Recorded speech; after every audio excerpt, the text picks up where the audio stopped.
Oi, pessoal, tudo bem com vocês? Espero que estejam todos bem, se cuidando bastante. Antes de começar o vídeo, vou fazer aqui um lembretinho. Manda para o e-mail dúvidas, sugestões, se está conseguindo acompanhar, enfim, vamos fazer do nosso e-mail lá um elo. É importante para eu saber se está indo tudo bem, tá bom?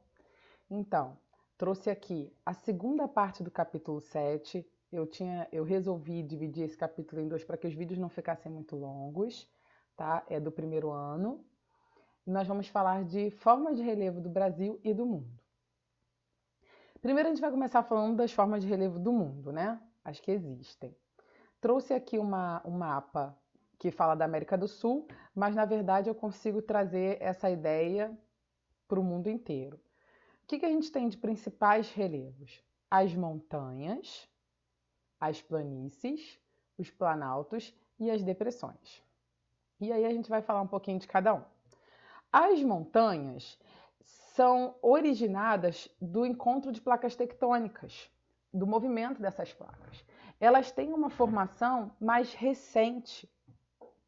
Por isso que é muito comum, né, ou melhor, é uma característica das montanhas serem muito altas, terem elevadíssima altitude, normalmente com os picos congelados, né? Porque quando você tem quanto mais alto você está, mais frio vai ficando. E ainda com os picos bem acentuados. Por que eu estou falando isso? Porque as áreas que têm um relevo, uma geologia mais antiga, o que significa? Que a formação, no processo de formação da Terra, ele foi acontecendo em partes. A Terra tem 4,5 bilhões de anos. Ele não aconteceu de uma forma só. Vários tipos ou vários níveis de resistência, durabilidade, existem na formação rochosa da Terra, na litosfera. Então, quando a gente fala de Brasil, nós já temos uma área de geológica muito antiga. Por isso que o Brasil tem predominantemente planaltos. Já houveram lá atrás, na formação, nas eras bem anteriores, montanhas aqui, mas elas foram desgastadas com o tempo, os sedimentos cada vez mais compactando nas áreas no entorno daquelas montanhas e se tornando áreas realmente de planaltos, ou até áreas de planície, porque as planícies elas são consideradas planícies até 200 metros de altura, tá bom? Então, estou querendo dizer que aqui no Brasil, a maior parte do nosso relevo, ele é formado de planaltos, tá? Vou pegar aqui o nosso mapinha do Brasil para a gente poder ver bem isso. A gente consegue perceber também que as áreas de planície são as áreas próximas aos rios principais, certo? E as regiões litorâneas são as áreas que nós temos mais planícies. E também aqui na fronteira, nessas áreas de fronteira, ou seja, são as áreas que são até 200 metros de altura.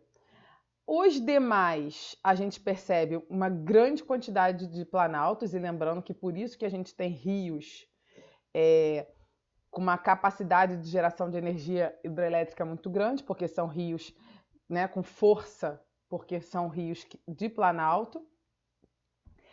E as demais são áreas de depressões.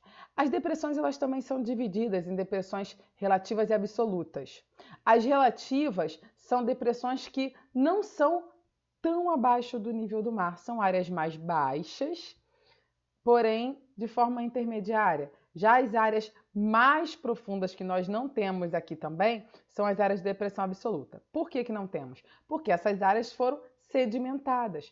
Quando acontece o processo de erosão das montanhas, dos planaltos, que está acontecendo ali o tempo inteiro, né, por vários agentes erosivos, essas partículas vão se depositando nas áreas mais baixas e nivelando esse relevo.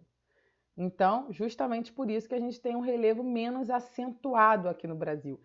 Principalmente os planaltos aqui são divididos em serras, né? Nós temos bastante serras, que é aquele relevo ondulado, que a gente chama até de mares de morro. Vou mostrar uma imagem daqui a pouquinho. E nós temos também as chapadas, que é aquele relevo que é plano, é um morro plano lá em cima, né? E aí no livro traz, que vai ser mais fácil de vocês enxergarem do que aqui, as várias nomeações, classificações dos relevos, toda essa divisão que a gente tem aqui no Brasil, tá bom? De novo, para a gente entender um pouquinho, falar um pouquinho aqui, ó, da depressão relativa, uma depressão bem menos acentuada, um processo erosivo mais intenso, ou seja, uma área que sofreu um desgaste maior, os planaltos que a gente percebe que são áreas mais altas, né? Porém, não com picos não tão pontiagudos, lembrei a palavra que eu queria falar, pontiagudos. As escarpas, que sofreram uma ruptura, então elas têm essa característica de ser um morro que de repente é mais reto, né? Que também temos de forma mais como se a descida fosse mais íngreme, digamos assim, e as áreas de planície, e a gente percebe que nessa imagem mesmo as áreas de planície são onde passam os rios, tá bom?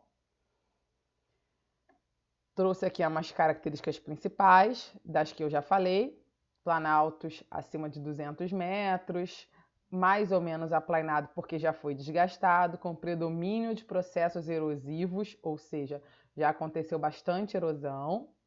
Planícies, superfície plana até 200 metros de altitude, de origem sedimentar, o predomínio de processos de sedimentação. O que significa isso? As áreas que já foram aplanadas por causa dos sedimentos das áreas mais altas. E as depressões, que são entre 100 e 500 metros de altitude, que elas são, na verdade, um rebaixamento daquele relevo, né, que sofre erosões, que, como eu falei para vocês, elas podem ser absolutas, bem abaixo do nível do mar, ou relativas, acima do nível do mar, mas abaixo ali dessa planície que está ao seu redor. Tá bom? Trouxe aqui o principal ou mais conhecido, a classificação do relevo brasileiro de forma mais conhecida, que é segundo Absaber, que ele é um geógrafo que regionalizou o Brasil com os critérios de relevos e as áreas onde eles estão, tá bom? Trouxe só para a gente observar algumas imagens aí das chapadas, como eu tinha falado para vocês, ó, são como se fossem morros, né? Que são cortados, ficam com essa área plana lá em cima. Os mares de morro, que realmente dá uma impressão que, se você olhar de longe, que faz um marzinho com ondas de tantos morros. Inclusive o tipo de planalto que a gente tem aqui na região sudeste predominante. Coxilhas, que também são leves ondulações, tem muito lá no sul do Brasil, no extremo sul do Brasil, que não chega a ser tão ondulado quanto os mares de morro, mas também não é uma superfície tão plana, tá bom? Bem, trouxe esses exemplos, tá? Vamos fazer aquela leitura do livro, assistir a videoaula lá que o livro traz também, que é bem bacana, tá? E mandar as dúvidas para mim, tá bom? Gente, continuem se cuidando, façam as atividades, fiquem com Deus, beijinho.